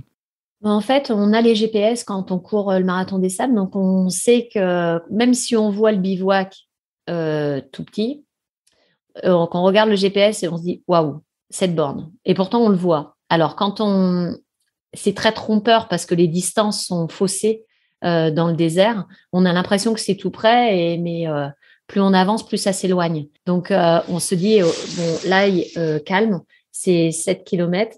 Et on voit au loin ce bivouac, mais moi, j'ai tendance à mettre le compte à rebours un peu. Comme sur les derniers 10 bornes d'un 100 bornes, on a l'habitude en tout cas, moi, je réfléchis comme ça. Et je me dis, allez, c'est parti pour un compte à rebours. Donc, je me dis pas qu'il reste, je me dis qu'il reste 7, mais je regarde bien, allez, 6, 5, 4, 3. J'avance un petit peu comme ça. Et la monotonie du parcours, jamais. Pas au marathon des sables, jamais. J'ai jamais de monotonie de parcours. Cette capacité d'émerveillement que tu maintiens au fil des kilomètres sans problème? Je me dis que j'ai la chance d'être là à chaque fois. Je me dis que j'ai la chance d'être là. Même quand je suis mal, je me dis que j'ai la chance d'être là. Tout le temps. Le marathon des sables, c'est particulier. Je me dis que je suis là. Tu es privilégié. Ouais. Le 4e jour, c'est synonyme de 4e étape, qui est elle-même synonyme d'étape longue de 86 km cette année. Donc, c'est un moment qui est redouté par bon nombre de coureurs à juste titre. C'est une étape qui a bien démarré pour toi sur sa première moitié avant de se corser, c'est le moins qu'on puisse dire. Est-ce que tu peux nous raconter ce que tu as connu sur cette étape à mi-parcours, à mi-étape en tout cas? Alors, quand j'ai fait le début du marathon des sables, j'étais dans les 5 premières, les premières étapes. Donc, du coup, les premières étapes, j'étais 5e, je devais partir avec les meilleurs de la longue étape. Et je suis descendue dans le classement suite à la 3e étape du marathon des sables, du 38 km. Donc, du coup, je pars le matin et non pas à midi. Donc, je vais pas dire, c'est différent par rapport à ce que j'avais vécu sur les autres marathons des sables où je partais avec les premiers concurrents. Donc, dans ma tête, je me dis, bon, on part déjà le matin, je vais me faire rattraper par les premiers concurrents. Donc, faut bien se mettre ça en tête. De se dire, ça va pas être la même chose que les autres marathons des sables. Mais en même temps, j'avoue que je suis contente de prendre l'étape longue. Je sais qu'elle va être très longue. Je me sens un peu amoindrie, je me sens fatiguée. Mais je me dis, bon, voilà, CP par CP, c'est comme ça qu'il faut aborder l'étape longue. Donc là, je pars avec tout le reste de l'attente. Donc, je fais une grande partie avec Steven, qui jusqu'au 30e kilomètre à peu près. Et au 40e kilomètre, je suis pas très bien, donc je ralentis et je me pose déjà au CP4 en me disant bon, calme, il faut que je pose, il faut que je mange un truc, mais que je prenne le temps de poser. J'arrive au CP5. Au CP5, là, je suis pas très bien. Donc, le CP5, je prends vraiment le temps, on prend ma tension, les docs comprennent que je suis pas très bien. Donc là, je sais que ça va pas être bon pour moi, j'en suis consciente. Alors donc, je prends le temps, je me pose déjà une bonne demi-heure à prendre un peu plus le temps de boire alors que j'ai pas vraiment soif. Mais le problème, c'est quand on fait une déshydratation, malheureusement, le corps refuse de boire. Enfin, bon, ouais, c'est un peu compliqué. Toi, tu as identifié à ce moment-là que c'est une déshydratation? Ouais, je savais que je partais. Franchement, je savais que je partais en vrille dans une déshydratation. Je l'avais identifié. Et quand j'arrive donc je marche beaucoup. Donc là, je sais que ça va être compliqué, mais il reste encore des bornes. Il y a 85 bornes à faire. Donc j'ai encore 30 km, plus de 30 km à parcourir. J'arrive au CP6 à ce moment-là. Et au CP6, là, je suis vraiment pas bien. Mais vraiment, vraiment pas bien. Donc là, on me prend les constantes. J'ai 10 de tension. Je m'assois et je me mets à trembler. Là, la température, c'est catastrophique. Je suis à 34,7, donc je suis en hypothermie. Donc les docs retirent mon sac de couchage. De mon sac de couchage, on me met dans un sac de couchage et dans une couverture de survie. Et on essaye de me réchauffer tant qu'on peut. Je défais mes vêtements mouillés parce que je pense que j'ai beaucoup transpiré. Alors que habituellement, au marathon des sables, on transpire, mais ça s'évacue très vite. Mais là, je sais pas, j'ai vraiment les affaires trempées. Il fait 8 degrés à ce moment-là. La température le soir a quand même pas mal chuté. Donc, je m'en suis pas rendu compte de tout ça. Donc, c'est pour ça que j'avais froid aussi. Et puis, j'avais 0,80 en glycémie, ce qui est peu. Donc, également, une hypoglycémie qui arrivait. Donc, les constantes étaient très mauvaises. Les docs me disent de me poser. Et de toute façon, je n'ai pas le choix. Donc, je me pose. Et si ma température ne remonte pas dans les minutes qui suivent, ils seront obligés de me perfuser parce que je suis trop déshydratée. Ce qui n'est pas neutre comme décision, la perfusion, au-delà de l'intérêt médical que ça présente, ça veut aussi dire pénalité pour toi. Pénalité, du temps que tu n'as pas envie de prendre. Donc, je me dis, bon, je me suis déjà posé beaucoup, je reprends une pénalité d'1 heure et demie. J'ai réfléchi à plein de choses et je me dis, non, je ne veux pas prendre en plus cette pénalité et puis je ne veux pas être perfusée, je veux pas, donc je refuse la perfusion. C'est pas bien, mais je la refuse. Et les docs me disent, bon, on attend un quart d'heure, 20 minutes, mais Laurence, dans 20 minutes, si ta température n'est pas remontée, il n'y aura pas le choix. C'est nous qui allons prendre le choix pour toi. OK, donc je me laisse le temps de 20 minutes, ce qui n'arrange rien sur le temps que je reste au bivouac. Et là, en fait, pas le choix. De toute façon, j'étais toujours à 34,7, c'était pas possible. Donc, ils me perfusent. Et je tremblais, mais vraiment comme une feuille. Et j'étais vraiment pas bien. Et au bout d'1 heure et demie, donc là, il doit être à peu près 9 heures du soir, quelque chose comme ça. Et ils me disent, bon, jusque 11 heures, tu poses, tu es obligé de poser. Et jusque 11 heures, je me pose. Et là, je me calme aux alentours de 11 heures, une fois qu'ils m'ont fait la perf. Donc, je pense que mon corps se régénère. Et à 11 heures, ils viennent me voir.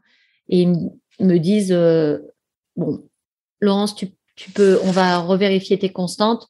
Peut-être que tu peux repartir. Et moi, je leur dis, bon, peut-être encore 5 minutes parce que je suis vraiment pas bien. Je sens que je suis très fatiguée et je leur demande 5 minutes, quoi. Et je m'endors. Je suis tellement naze que je m'endors. Sauf que j'ai plus de montre, j'ai plus de GPS qui s'est arrêté, j'ai plus rien, quoi. Et là, en fait, je me réveille d'un coup, comme si j'avais raté le train, comme si j'avais raté un truc. On repart sur ce que je vous ai dit tout à l'heure, que j'étais toujours en retard. Donc, je me dis, waouh, quelle heure il est? Et là, les docs me disent, non, t'inquiète pas, tu as encore le temps. Parce que eux, forcément, ils sont dans la perspective de finir le marathon des sables. Et ils me disent, tu as encore le temps, il est 2 heures du matin. Et là, je me dis... Descente d'organes. J'ai pris tellement cher. Je me dis, quoi? Et là, je me dis, c'est horrible, quoi. Ouais, et là, j'ai dormi 3 heures. J'ai dormi 3 heures. Je ne m'en suis pas rendu compte tellement j'étais fatiguée, épuisée. Et sans doute, le côté... je pense de la fatigue, peut-être post-Covid, peut-être tout ça, enfin tout se mélange, mais j'ai une grosse fatigue réellement. Et je me rends compte que je devais être très, très, très fatiguée. Et donc, la décision, c'est de se dire, il est 2 heures du matin, je suis toute seule, enfin là, sous la tente des docs, il faut que je reparte, mais j'ai encore 20 kilomètres à faire. J'ai plus de GPS, donc je n'ai plus de montre. Je vais partir pour 20 bornes. Donc, ils me reprennent les constantes. Je suis à 36 de température. Je suis remontée à 11,5 en tension et la glycémie est un peu plus haute. Donc, je demande qu'ils me remettent le sac sur le dos. Je n'ai qu'une seule pensée, c'est que je sais que ma fille qui regarde et qui suit la course, comme mon fils et mon mari, mais Ambre a fait mon committee manager sur les réseaux et elle regardait Le le suivi live point sur le site. Ouais. exactement sur le site. Et je me dis, mais elle doit se dire, elle est coincée au CP6 et c'est terminé, la course est terminée, quoi. Et, et moi, je ne peux pas leur montrer que la course est terminée et je leur avais promis une chose, c'est de ne pas abandonner. Et cette promesse de ne pas abandonner était trop importante. Donc, je demande à ce qu'on me remette le sac à dos et je repars pour 20 kilomètres, 2 heures du matin. Et je me dis, la seule chose maintenant, c'est le soleil, quoi. Il faut t'aider des éléments naturels. Et je me promets une chose, c'est, je me dis, il faut que je sois avant le lever du soleil au bivouac parce que mes amis, ma famille du bivouac, ils doivent m'attendre, ils doivent se dire, mais elle est où? Elle n'est pas rentrée, quoi. Et Claude, qui s'était arrêté au CP6 et m'avait donné une compote de pommes en me disant, non, non, Lolo, il faut que tu finisses. Je veux te voir sous la tente ce soir, c'est pas possible, il faut que tu rentres. Je pensais aussi à Claude, Sam, à X, vraiment, c'est. Et, euh, et voilà, je me suis dit, bon, allez hop, il faut que je sois là avant le lever du soleil.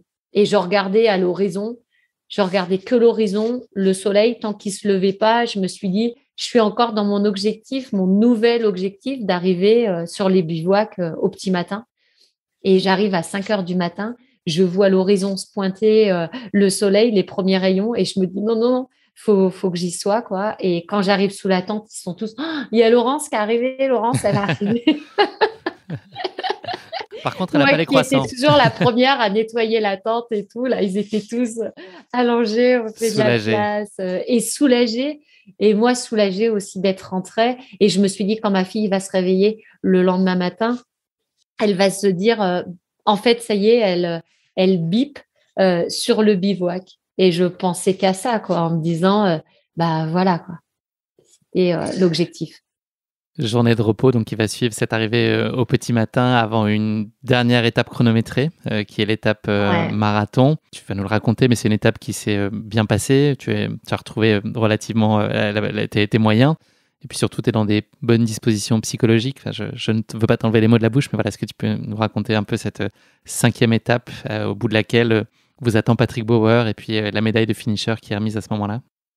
Alors, la journée de repos, je m'isole un peu. Je suis très triste de ce qui m'est arrivé la veille. J'ai du mal à accepter tout ça. C'est difficile. Donc, je prends le temps, je m'isole. Je vais honnêtement verser quelques larmes au pied d'un camion un petit peu plus loin. Là, personne ne sait ça, mais autant vous le dire là, j'ai été vraiment très triste de me dire il est vraiment différent ce marathon des sables et c'était assez dur.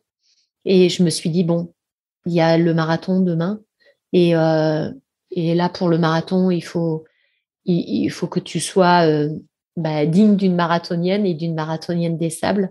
Donc, je prends le départ du marathon en ayant eu encore le, le fait de partir dans les premiers, dans les premiers, puisque ceux qui sont au-delà du classement 200, parce que moi, j'ai pris tellement un tir que j'étais très loin dans le classement. Donc, je pars dans les premiers et je pars avec les personnes qui, normalement, sont quand même bien moins fortes que moi. de base. Et je pars en me disant, mais je ne peux pas partir en tête comme ça des 200. Voilà, je pars et puis je m'aperçois, je discute avec un ou deux gars sur le marathon qui me disent, oh là là, j'ai pris cher. Je m'aperçois que je ne suis pas la seule à avoir pris cher. Et là, je me dis, bah, en fait, attends, relativise. Il y a d'autres personnes qui prennent cher comme toi. Et je me suis retrouvée avec des compagnons de route qui étaient aussi sur leur faim, qui ne s'étaient pas exprimés comme ils voulaient. Et je me suis dit, mais c'est ça mes vrais compagnons de route. C'est mes compagnons de galère. Il faut que ce soit mes vrais compagnons de galère. Et je me refais plaisir. Et au final, quand je pars sur cette épreuve du marathon, mais je me fais de nouveau plaisir, je retrouve les sensations comme le premier jour et je suis très étonnée et je me dis, mais c'est fou comme quoi un jour n'est pas fait comme l'autre. Et, euh, et Patrick me voit arriver, il est très étonné, il me dit, mais Laurence, Qu'est-ce que tu fais là? mais qu'est-ce que tu fais là? Mais je dis, mais je sais pas, je me suis refait une santé, je suis super bien ces derniers jours et puis je la veux, cette médaille. Donc, j'étais tellement contente que voilà, je me fais plaisir sur la dernière épreuve et, euh, et je fais un chrono qui n'est pas non plus négligeable. Donc, je suis contente d'arriver. Rachid El Morabiti, les premiers me doublent que dans les derniers kilomètres du marathon, puisqu'ils sont partis un peu après moi. Et donc, je suis vraiment contente et je suis contente de le finir comme ça. Et c'est là où je me dis, je finis bien, ça ne veut pas dire que ça sera le dernier. Peut-être qu'il y en aura d'autres, des marathons des sables. Et donc, Comme c'est bizarre. comme c'est bizarre. Quelle surprise. Et voilà, et je me dis, ce marathon des sables, il est différent encore des autres et, et c'est bien et ça m'a, je sais pas, il m'a touché ce marathon des sables parce que les personnes dont j'ai partagé l'attente, qui me voyaient comme l'athlète de haut niveau qui avait gagné 3 fois le marathon des sables, une fois deuxième, plus mon palmarès, ils ont vu aussi ma défaillance, mais aussi la résilience à ne rien dire et à accepter que ce marathon des sables allait être dur. Et, euh, et je pense que c'est ce qui fait toute ma carrière sur les épreuves que j'ai réussies. On ne peut pas être bon systématiquement à chaque fois qu'on prend le départ d'une épreuve. Et j'ai eu plein de messages derrière ce marathon des sables où les personnes m'ont vraiment félicité d'avoir été au bout et de me dire que ça devait être très dur. Et je les assure que c'était très dur. Mais de se dire, d'avoir cette capacité de résilience et d'acceptation de la défaite et de la défaite physique, mentale, morale, ce qu'on veut. Mais en tout cas, une chose est sûre, c'est d'avoir prouvé qu'on pouvait quand même aller jusqu'au bout. C'est ça ton principal enseignement. Enfin, c'est ce que tu, en tout cas, t'es peut-être révélé de nouveau, ou en tout cas de différent des autres éditions, c'est ça, c'est cette capacité de rebond et de résilience, et puis accepter que ça se passe pas tout à fait comme prévu. Et le message aussi, je pouvais pas dire, ma fille qui rêve de faire le marathon des sables, réellement, si elle le fait, ça va être dur. Si moi déjà, juste le fait qu'il va falloir que je marche 20 bornes, je l'accepte pas, le message il est mauvais. Donc c'était important aussi de montrer que parfois, oui, c'est pas parce qu'on est athlète et très bon athlète qu'on doit toujours performer. Enfin, on a le droit à nos défaillances. Il faut respecter nos défaillances. Et il n'y a pas de critique derrière la défaillance. Et ce qui fait peur aux athlètes de haut niveau, bien souvent, c'est la critique qu'ils pourraient subir s'il y a une défaillance. C'est dur parce qu'on nous attend au virage, mais il ne faut pas avoir peur. Je veux dire, il faut rester humain. Et c'est important aussi de montrer qu'on est comme ça. Et qu'on peut l'accepter. Et qu'on peut l'accepter surtout. Question traditionnelle et extrêmement délicate de fin de partage de course. S'il y avait une image, si là je te parle du Marathon des Sables 2022, quelle est la première image qui va te venir à l'esprit? Celle que tu gardes bien au chaud. C'est ce moment de partage avec tes camarades de tente? Ouais, la découverte des personnages de ma tante. Ouais. J'ai bien aimé découvrir chaque personne parce que tous les autres marathons des sables que j'avais fait, je connaissais toutes les personnes dans la tente avant de voilà à chaque départ. Enfin, en tout cas, je connaissais vraiment les personnes. Là, j'ai découvert chaque personne et chaque jour, je découvrais autrement les gens parce que de toute façon, on découvre tous les jours des personnes. Et ouais, j'ai vraiment, je vois par exemple Claude, Sam, Alix, Steven, Perrine, également Laura. Ça a vraiment été des personnes que j'ai beaucoup appréciées. Sandrine, je la connaissais déjà, mais ouais, c'est devenu des amis. Et voilà, j'ai découvert un autre univers et l'univers aussi des influenceurs. Donc, c'est marrant. Ils m'ont aidé aussi. Ouais, effectivement, je confirme. Je les ai trouvés très, très Ouais, sympas aussi. c'était sympa. On s'est marré quand même. C'était bien. Tu connais. Tu On va connais. parler un peu, on va parler un peu d'avenir maintenant. Laurence, il me reste 3 questions avant qu'on se dise au revoir. Est-ce que tu peux nous en dire un peu plus donc, sur tes grands rendez-vous de l'année 2022, donc à la fois dans un registre sportif personnel, mais aussi notamment dans ton rôle d'encadrement, et je pense à ce rendez-vous fin août qu'on a évoqué pour les championnats du monde de 100 km à Berlin. C'est quoi les dates phares qui sont sur ton agenda 2022? Alors, déjà au mois de juin, le 26 juin, il y a le trail de la Grande Champagne où je suis la marraine de ce trail. Donc, je suis contente d'aller voir, d'aller faire ce trail qui est aux alentours de Cognac. Ensuite, il y aura, oui, effectivement, l'accompagnement des championnats du monde de 100 km, ça c'est au mois d'août. Et au mois de septembre, je vais faire un peu la même chose que le MDS au final, mais ça s'appelle le Grand to Grand et c'est la traversée du Grand Canyon en 6 étapes également. Voilà, et je suis trop contente de partir là-haut et de refaire une aventure bivouac parce que franchement, j'aime bien quand même ce principe de bivouac. Voilà. Et j'aimerais aussi, j'ai aussi un autre projet, forcément, c'est de faire le tour des Annapurna, là, avec Ambre, puisque quand j'avais fait l'ascension du Kilimandjaro, j'avais tellement aimé que je me suis dit que de refaire des hauts sommets, c'est aussi une belle chose. Ça, c'est une façon un peu de rester. Alors, il n'y a pas de compétition puisqu'on ne met pas le dossard, mais on est dans l'aventure.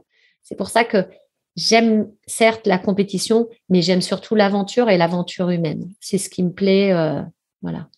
Et dans la course à pied, il y a une vraie aventure humaine. Si je dois revenir à la personne que j'avais choisie tout à l'heure, Catherine Switzer, elle avait une expression qui disait que la course à pied est le phare de l'égalité. Je suis complètement d'accord avec elle. Laurence, je te propose de conclure cet épisode non pas avec le mot de la fin, mais avec le traditionnel motto de la fin. Est-ce que tu as une devise qui t'est particulièrement chère, qui illustrerait ta philosophie de vie? Alors, oui, je dis souvent, on ne franchit pas un précipice en 2 fois. C'est-à-dire qu'à chaque fois, quand on décide de faire quelque chose, il faut y aller direct parce que trop réfléchir, on n'avance plus. Message reçu. Et tu en as sauté un certain nombre de précipices tout au long de ces années de pratique et d'exploits sportifs. Ouais, il faut oser, il faut tenter, il faut faire. Vivez vos rêves, franchement, à fond. Pas trop de tergiversation. Ouais, non, non, non. On a le droit de prendre une course d'élan pour sauter le précipice, mais il ne faut pas qu'elle dure 10 ans, quoi. Il faut accepter effectivement la part d'inconnu et la part de risque. Exactement. C'est comme ça qu'on est aussi, on connaît des beaux accomplissements Ouais. et une fierté, une satisfaction qui marque, qui donne confiance. Merci beaucoup Laurence, c'est malheureusement déjà la fin de cet épisode. On a passé une heure et demie ensemble, ça a été fabuleux de t'entendre. Merci beaucoup de nous avoir fait vivre dans tes guêtres au fil des kilomètres et puis aussi au cœur de l'attente 99, cette aventure d'une vie qu'est le Marathon des Sables. C'est un immense privilège pour moi et puis pour nos auditeurs d'avoir pu bénéficier de ton retour d'expérience sur cette course, pas comme les autres, on l'a compris, mais aussi plus largement sur ton parcours sportif si riche et source de tant de précieux enseignements. Je te souhaite beaucoup de bonheur dans ta vie personnelle, de réussite dans tes projets professionnels, je sais qu'ils sont nombreux, et puis enfin de belles et enrichissantes aventures sportives, individuellement, avec les tiens aussi, je sais combien ça compte pour toi. Et très égoïstement, j'espère très sincèrement qu'on aura le plaisir de se retrouver au plus tard dans 50 semaines dans le sud du Maroc sur un bivouac organisé en cercle concentrique et composé de tentes marron de 8 personnes. Je ne sais pas si tu vois de quoi je parle, de quel genre d'événement il pourrait s'agir, mais j'espère qu'on ira l'occasion et le plaisir de s'y retrouver. Ça serait super, j'attends que ça. Merci encore pour nos échanges Laurence, à bientôt. À bientôt, merci beaucoup. Merci à tous de nous avoir suivis, j'espère que cet épisode vous a plu. Pour ne manquer aucun épisode, n'oubliez pas de vous abonner sur les différentes plateformes de streaming. Et si le cœur vous en dit, n'hésitez pas à mettre le maximum d'étoiles sur iTunes ou sur Spotify, cela aidera Course Épique à se faire connaître plus largement encore. Merci et à très bientôt pour notre prochain épisode de Course Épique.